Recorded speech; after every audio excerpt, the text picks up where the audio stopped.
Let's talk about letting go of the past, because the things that we carry around with us from our past can weigh us down if we don't confront them, process them, and release them. How do you do that? Well, that's what this video is all about. Letting go for better mental health. So let's talk. Hi, I'm Jeremy Godwin, and I talk about looking after your mental health. I spent most of the 2010s dealing with severe anxiety and depression, and that took me on a journey of learning more about mental health. And now I focus on delivering what I couldn't find. Simple advice on how to look after your mental health from someone who actually understands what it's like to go through mental health challenges. So let's talk about letting go. And what I mean by that is releasing those things from your past that you might still be holding on to and which may not be in your best interests. Look, we all have negative and upsetting experiences somewhere in our history. They're pretty much impossible to avoid as you navigate your way through life. And if we don't take the time to process them and deal with their consequences or impact on our lives, then we can find ourselves revisiting those experiences over and over again and being hurt by them months, years, or even decades later. We often hold on to things even when we know that they no longer serve us because we haven't yet been able to accept the situation or event for what it is. There's very often a subconscious part of us that believes that we can either eventually bring about some sort of sense of justice, or that accepting the reality of whatever happened might just be too much for us to bear. There's a quote that I'd like to share that I think really explains the whole point of letting go quite well. The truth is, unless you let go, unless you forgive yourself, unless you forgive the situation, unless you realize that the situation is over, you cannot move forward. So, how do you let go of the past? Let's start with my first tip. Identify what you're feeling and why. Dig deep and be really honest with yourself. Don't just tell yourself that the reason you feel upset is because of one single event without seeking to understand what it is that actually triggered those feelings. For example, you might be feeling upset about one specific conversation, but if that same type of thing is happening over and over again, then there's a much bigger issue at play. And that's what needs to be worked on rather than just that one specific conversation that made you feel upset or hurt or whatever the case might be, if that makes sense. Don't just treat the symptom.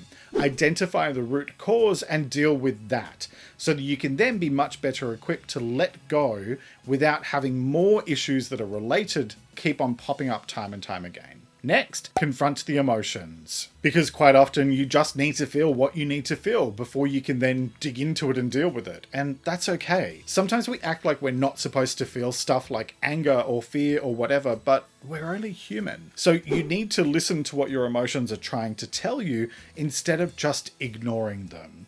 Because to ignore your feelings is actually the opposite of letting go.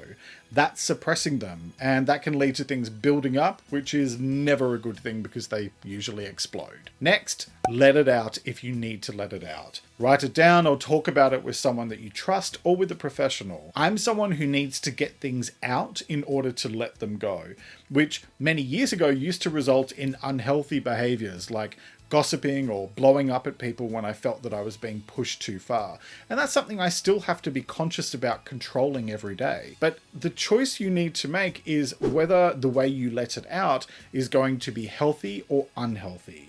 I have found that finding healthy ways of channeling anger or hurt or fear, like writing it down or discussing it rationally with someone, helps me to work through it in a much more calm and logical way. Next, be clear and honest about your own role in whatever happened. And this has nothing to do with blame and everything to do with accountability. If you want to let go, then you need to face reality rather than just focusing on external events. And I will say that this won't be the case for all situations. Sometimes unpleasant things happen that you had no control over, and in a moment I'll talk about making your peace with things. But for a lot of us, we might often find that we can get ourselves all bent out of shape about something that happened in the past, and we become angry and indignant about it, believing that we are totally in the right. And then weeks, months, or even years later, we'll look back on it more objectively and think, oh, so maybe I did contribute to that a bit. The thing is that nobody's perfect, and it can take us some time to see the impact of our own words and actions. There's an old saying that goes, there are three sides to every story: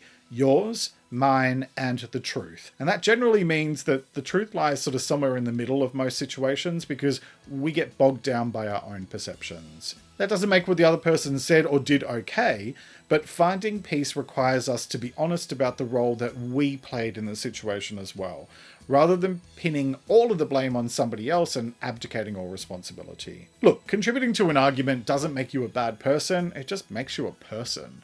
So, be honest with yourself. Alright, next, accept things as they are, not as how you wish they were. Because you cannot ever change what has happened. Because what is what is, and you can only move forward from here. So the only real options are to either keep on fighting until you run out of steam, which will be painful and fruitless, or work on finding acceptance. And let me say that accepting the situation as it is or was does not mean that you approve of it, it just means that you're being realistic about the way that things were.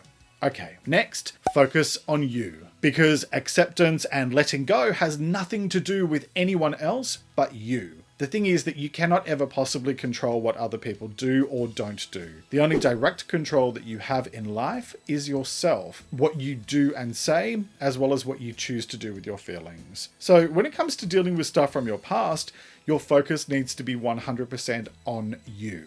If you're working through a situation where someone has hurt you, for example, it's not going to do any good to focus on what that person did or didn't do, because A, it's done, and B, their actions are completely out of your control. Yesterday, today, and tomorrow. So instead of tormenting yourself, you have to focus on accepting what has happened, processing your feelings in a healthy way, and then releasing them. Give yourself the space and time that you need to work through it all and take things one day at a time because there's no rush. And if you need help, then talk with a professional like a counselor or therapist who are going to be able to help you to see things much more objectively and clearly than a friend or relative might. The choice is yours, as it is with all things related to your well-being. So what choice will you make today? Let me know in the comments below. And if you're looking for ways to deal with mistakes that you might have made in the past, watch this video next where I share simple advice on how to deal with mistakes. Click the link to watch it now. And you'll find even more advice on looking after your well-being in my weekly podcast, Let's Talk About Mental Health. It's linked in the description below. Thanks so much for joining me today. Take care and talk to you next time.